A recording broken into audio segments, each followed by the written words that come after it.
Si ta përmbash veten që mos ta rrahësh fëmijën tënd? Zemrimi është një ndër faktorët më kryesor që e nxitën prindin ta rrahë fëmijën e vet dhe më vonë të ndjejë keqardhje. Si ta përmbash veten ato momente dhe situata kur je i zemruar që mos ta ngresh dorën ndaj fëmijës tënd? Këto janë disa porosi se si ta përmbash veten në ato momente.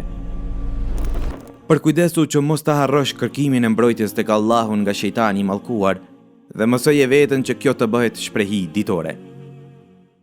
Vendose veten në vendin e fëmijës, kthejo fëmirisë tënde, dhe se si nëna jote bënte dorim me ty dhe ishte e butë me gabimet e tua. Pyete veten, se ti, a do që ta largosh mllefin nga vetja duke rrahë fëmijën tënd? Nëse qëllimi yt është që ti ta shërosh gjoksin tënd, i cili është mbushur me mllef dhe zemrim nga gabimi i tij, apo nga ajo që nuk rrin urt, atëherë dije se ti nuk ja ke qelluar me këtë rrahje dhe nuk ke të drejtë mbi të.